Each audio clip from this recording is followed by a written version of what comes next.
उपेंद्र कुशवाहा ने जेडीयू की एक बैठक बुलाई। उसके बाद जेडीयू के राष्ट्रीय अध्यक्ष ललन सिंह ने कह दिया कि उपेंद्र कुशवाहा जो है संसदीय बोर्ड के अध्यक्ष हैं ही नहीं।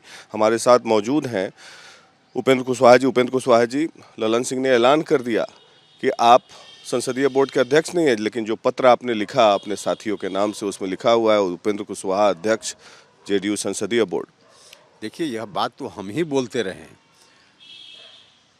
कागज में अध्यक्ष पार्लियामेंट्री बोर्ड राज्य कार्यालय भी लिख रहा है। आप अपना प्रेस रिलीज या सूचना जो आपके यहाँ भी 1 महीना पहले तक, मतलब राष्ट्रीय अध्यक्ष के चुनाव के बाद कई कागज वहाँ से जारी हुए हैं जिसमें उपेंद्र कुशवाहा अध्यक्ष पार्लियामेंट्री बोर्ड लिखा गया है। लिखा गया है कि नहीं लिखा गया है बताएं। लिखा गया है तो कागज में हम अध्यक्ष बनाए गए पहले भी, लेकिन व्यवहार में कुछ नहीं है। मौखिक रूप से उन्होंने कहा कि नहीं और उनका ही कागज कह रहा है कि है। तो हम तो यही बात बोल रहे हैं कि इन लोगों ने कहने के लिए, बनाने के लिए कागज में बना दिया, व्यवहार में कुछ नहीं है। इसलिए हमने कहा था कि झुंझुन्ना है या तो झुंझुन्ना शब्द का प्रयोग जो हमने किया था, इस बात को तो स्वयं ललन सिंह जी ने बोलकर साबित कर दिया ना कि कागज में भले हो उपेंद्र कुशवाहा, व्यवहार में नहीं है। ये तो हमारी बात को ही प्रमाणित किया उन्होंने। नए तरीके से राष्ट्रीय अध्यक्ष बने, उनका कहना है। उसके बाद फिर कोई कमेटी का गठन हुआ नहीं है। यही तो हम बोल रहे हैं, उनके अध्यक्ष बनने के बाद न राज्य कार्यालय से पत्र जारी हुआ। एक नहीं अनेक ना, उनके अध्यक्ष बनने के बाद की बात हम कर रहे हैं, एक नहीं अनेक बार। तो उस कागज में लिखा हुआ है, पहले की बात हम नहीं बोल रहे। तो उस चुनाव के बाद जो कई कागज जारी हुए हैं राज्य कार्यालय से, उसमें उपेंद्र कुशवाहा अध्यक्ष पार्लियामेंट्री बोर्ड लिखा गया है कि नहीं लिखा गया है। तो एक तरफ कागज कह रहा है और मौखिक कह रहा है नहीं, वो कह रहे हैं कि नहीं।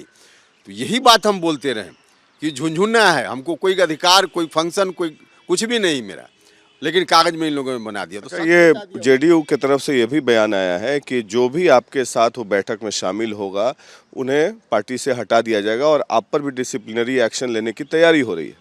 इसकी कोई चिंता उपेंद्र कुशवाहा को नहीं होती है कभी। उपेंद्र कुशवाहा बड़ा मकसद को लेकर काम करता है और बड़ा मकसद अभी हमारा है इस पार्टी को बचाने का मकसद, करोड़ों लोगों के अरमानों को बचाने का मकसद। अभी बड़ा मकसद के लिए काम करते हुए इन छोटी छोटी बातों पर उपेंद्र कुशवाहा ने कभी ध्यान नहीं। नीतीश कुमार जी ने कल बांका में फिर से दोहरा दिया कि आप कई बार आए गए पार्टी में, 2 बार 3 बार आए, विधायक बनाए, सांसद बनाए, 2 बार आए, 3 बार आए। अब एक तरीके से माना जाए तो आपको भगोड़ा करार दिया नीतीश कुमार जी ने। देखिए, नीतीश जी तो यह बोल रहे हैं लगातार कि हमारी पार्टी में आया गया। पहले नीतीश जी बताएं, जनता दल यूनाइटेड उनकी पार्टी है क्या? समता पार्टी जरूर उनकी पार्टी थी, जनता दल यूनाइटेड उनकी पार्टी नहीं है। जनता दल यूनाइटेड तो शरद यादव जी की पार्टी थी।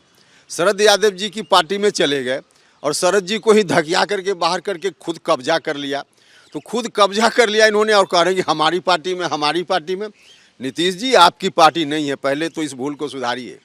यह पार्टी है, करोड़ों लोगों के अरमानों की पार्टी है और व्यक्ति के रूप में कहा जाए तो आपकी पार्टी नहीं, यह पार्टी शरद यादव जी की पार्टी है। इसलिए उपेंद्र कुशवाहा के बारे में कहना कि हमारी पार्टी में आया, हमारी पार्टी में आया, खुद आप कब्जा किए हुए पार्टी में है, दूसरे को क्या कहिए। क्या शरद जी के विरासत को आप आगे बढ़ाना चाहते हैं या नीतीश कुमार जी बढ़ाएंगे? नहीं, देखिए, हम विरासत को आगे बढ़ाने की बात नहीं कर रहे हैं। हम यह कह रहे हैं करोड़ों लोगों ने मिलकर ताकत दी समता पार्टी के समय में और वही ताकत बाद में जेडीयू के साथ जुड़ गई। तो वह जो ताकत है, जिन अरमानों के साथ इतने लोगों ने कुर्बानी दी, खून पसीना दिया और फिर ताकत बनवाई बिहार में, इनके अरमानों का क्या होगा? हमारी चिंता का यह विषय। बार बार कहते हैं कि नीतीश कुमार जी कुछ ऐसे लोगों से घिरे हुए हैं जो नीतीश कुमार जी को फैसला लेने नहीं दे रहे हैं खुद का। हाँ, निश्चित रूप से घिरे हुए क्या है, नीतीश जी अपनी सहमति से घिर गए, एक तरह से सरेंडर जैसी स्थिति है। तो खुद उन्होंने बना लिया है ऐसी स्थिति, इसलिए ऐसा है। सरेंडर क्यों? मतलब उनका गलत। अब इस पर कहीं अलग से बात करेंगे। इस पर ये थे उपेंद्र कुशवाहा, ये कह रहे हैं कि ये नीतीश कुमार की पार्टी नहीं है, शरद यादव की पार्टी है और इसीलिए इनका हक बनता है कि ये जदयू में रहेंगे और जदयू उनकी पार्टी है। पटना से वीडियो जर्नलिस्ट कुंदन के साथ Prakash Singh, Republic media network के लिए।